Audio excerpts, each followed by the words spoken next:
The empire is collapsing. While Trump gathers Central Asia in Washington, Russia isn't even invited to the table. The US and China are dividing the world, and Putin is no longer part of the equation. Inside Russia, chaos grows, fuel crisis explodes, resources dry up, and the so-called stable economy turns out to be a lie. Gas stations are empty, factories shutting down, and even the propaganda machine is running out of fuel. The message is clear: the world moves forward and Russia is left behind. The Kremlin's empire is cracking, and this time no one's coming to save it. Welcome to Ukraine Today. I'm Zoroslava Kolesnikova. Stay tuned. Trump gathers Central Asia. Russia left out of the game. Donald Trump has invited the leaders of Central Asia to a major summit in Washington, the C5+1. While the US and China compete for global influence, one country is clearly missing from the table: Russia. Once seen as the region's big brother, the Kremlin is no longer part of the equation. Has Moscow finally lost its grip on Central Asia? Donald Trump has invited the leaders of Central Asia to a summit with the United States. The meeting will take place in the C5+1 format in Washington. And in this way, we see how the US and China are trying to divide the world. And Russia, at this point in time, it's not really being taken into consideration in this equation. On November 6th, the leaders of Kazakhstan, Kyrgyzstan, Tajikistan, Turkmenistan, and Uzbekistan will arrive in the American capital. The United States of America is trying to strengthen its influence in a region that for many years was considered primarily a Russian sphere of influence. It should be noted that Central Asia, squeezed between Russia and China and economically dependent on these two major neighboring powers, is trying to balance its foreign policy by declaring a multi-vector approach. We're talking about investments, access to American markets, energy and technological projects, and of course, co-cooperation in the field of security. For the countries of Central Asia, this is not just a protocol visit. In my opinion, this is truly an important opportunity to achieve a balance between the major centers of power. None of these countries, as far as we can see, wants to become completely dependent on either Moscow or Beijing. At this moment, they are showing a clear willingness to play a more independent and self-determined role. The president of Kazakhstan, Kassym-Jomart Tokayev, has already sent a letter to Trump expressing his sincere gratitude for the invitation and called the meeting timely. Tokayev noted that he shares the main goals of the US president's domestic and foreign policy, in particular the defense of traditional values based on common sense principles, as well as the American leader's desire to protect peace and security. He is also, at this time, actively trying to look for possible and reasonable alternatives in the area of foreign policy. And he clearly and fully understands that if the Russian Federation achieves some of its goals in Ukraine, then Kazakhstan could in fact become one of the next potential victims of the Kremlin's ongoing expansionist policy. This is a situation that he is monitoring very closely, as it could have significant consequences for the region as a whole. It is reported that the invitation to the countries was preceded by the arrival in Central Asia of the U.S. Special Envoy for South and Central Asia, Sergio Gore, and Deputy Secretary of State Christopher Landau. I don't think this will be a very quick process. We have to understand that, after all, these countries have for a long period of time been within Russia's sphere of influence, and only quite recently, let's say only in the last few years, has China been gradually increasing its presence there. But the United States of America, given their wide-ranging capabilities, can ultimately and gradually win these countries over. And I think that these countries can, in fact, position themselves as those that consistently adhere to a multi-vector course of development on the international stage. And let's put it this way, no one will really be able to make any significant claims against them for that. This week, members of the U.S. Congress called on Donald Trump to hold a summit this year with the leaders of Central Asian countries in order to advance the United States' strategic goals in the region, including cooperation in security, economic ties, soft power, and effective governance. This will be the second summit in this format. The first one took place in 2023 in New York on the sidelines of the UN General Assembly.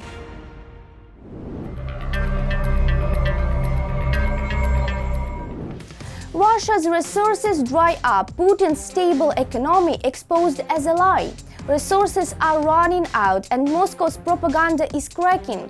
The Kremlin keeps insisting the economy is strong, but the numbers tell a different story.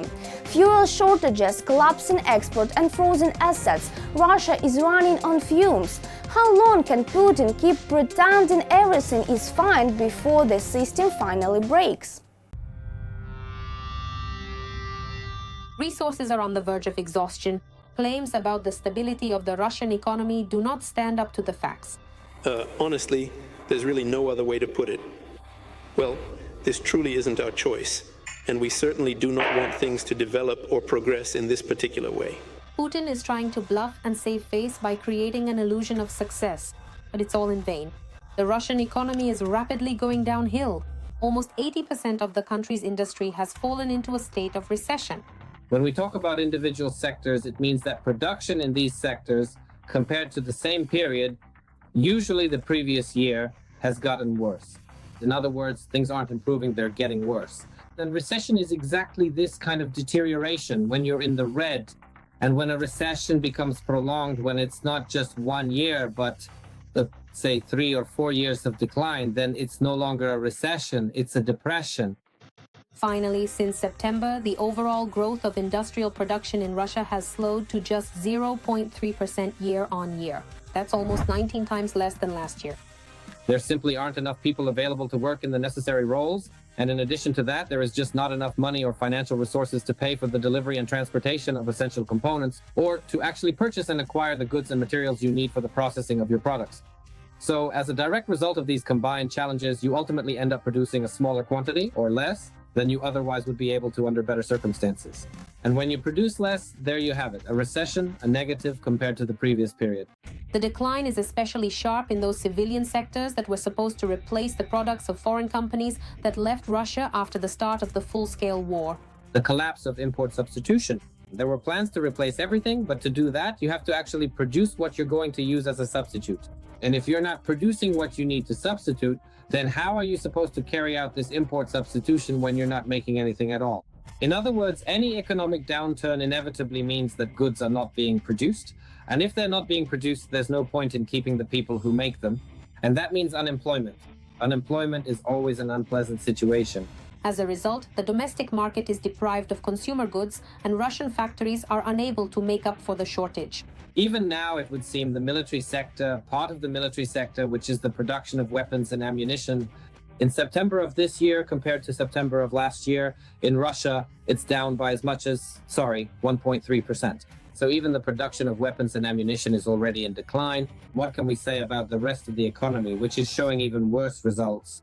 The central bank has predicted that Russia could face its worst economic downturn since the 1990s if sanctions are tightened. If the situation does not improve, by 2026, the Kremlin could lose $108 billion in export revenues. Here, the problems are, let's say, just gaining momentum for now. But the first signs we see are that taxes in Russia have been rising since the beginning of the year. The sales tax will be introduced on December 1st, and the environmental tax is increasing almost tenfold starting November 1st, which is literally in just a week or even a couple of days. So it turns out that all these various economic problems are cropping up more and more often, and they keep appearing in the news because, it's like when you don't have a good option. Russian Sberbank, following Gazprom, has begun mass layoffs. In the first quarter, the staff of the largest bank, which holds half of all individual deposits, decreased by 8.6 thousand employees, in the second quarter by 3.5 thousand, and in the third by 1.5 thousand. And Sberbank of Russia, when they see that right now, just quoting the head of Sberbank, Herman Greff, throughout 2025, there is not a single new investment project that Sberbank is working on. So the people responsible for this area, well, they have nothing to do. And since they have nothing to do, there's no point in paying them a salary. They're being laid off. So laying people off is a demonstration that there is no demand for the economic functions that Sberbank provides. And accordingly, these people are being cut. But this is just one of many examples. That's the reality. Only Putin is trying to hide all of this. But there's nowhere left to hide. The economy is cracking. The country is losing money.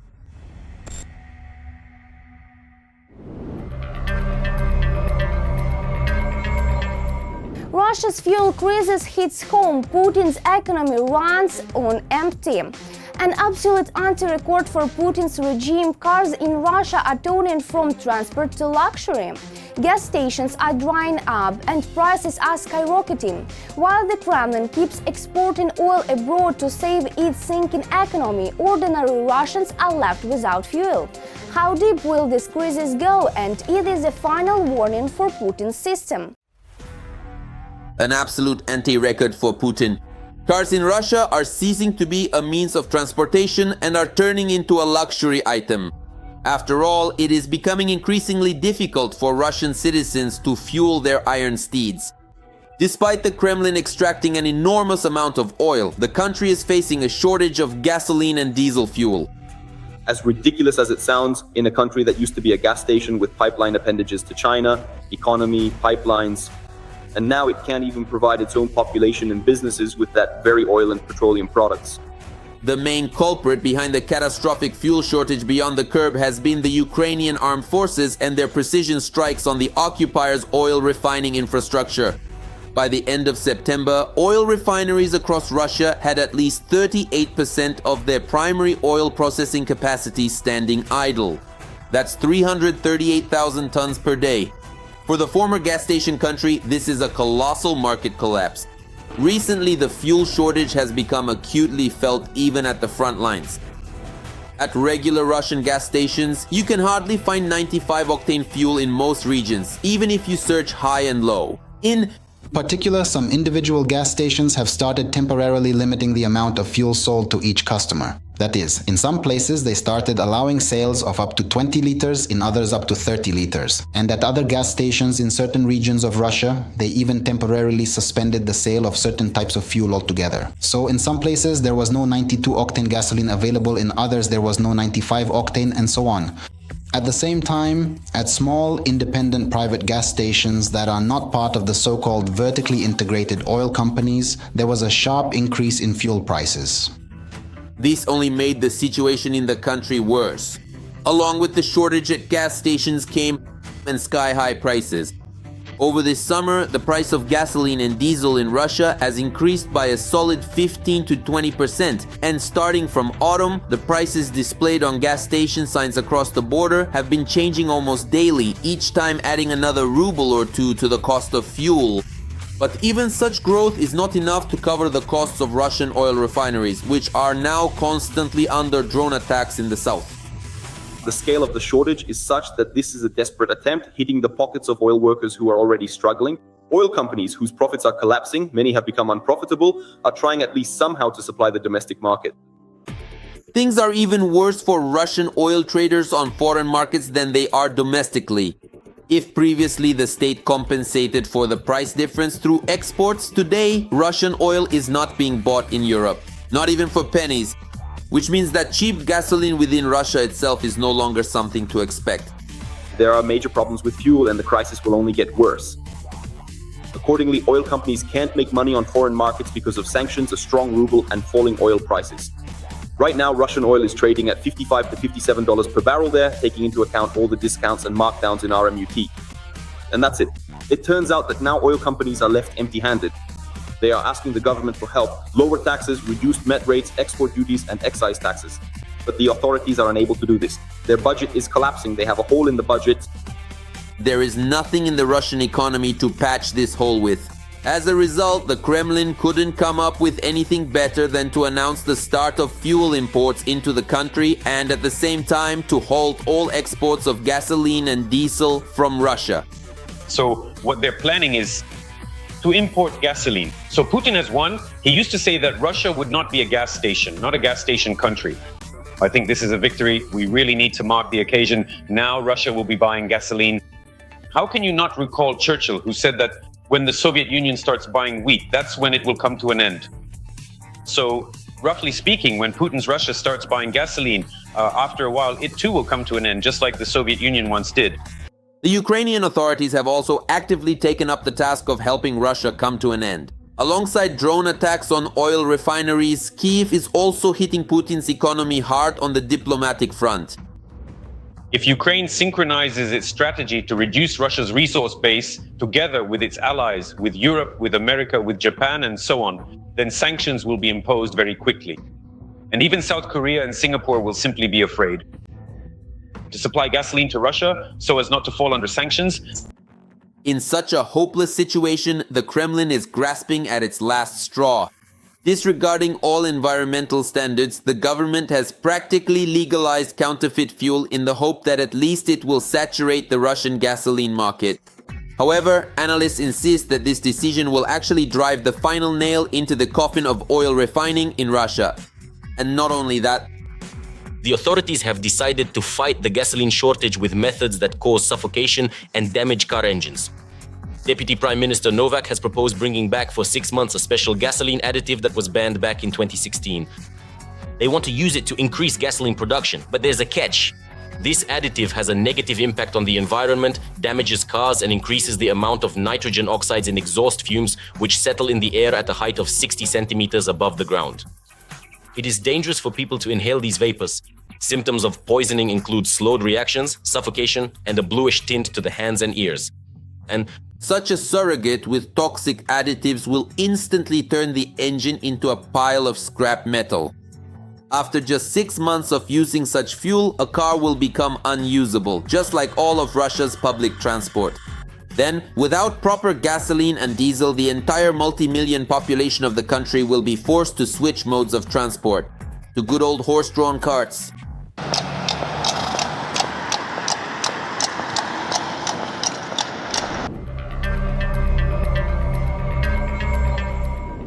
That's all for today on Ukraine Today. If you believe truth should be louder than Kremlin lies, like, comment and subscribe. And if you want to help us keep exposing, telling the world what's really happening, become a sponsor. Your support keeps us on the information front line, exposing propaganda, revealing the facts and defending Ukrainians' voice. Stay strong, stay informed and stay with Ukraine.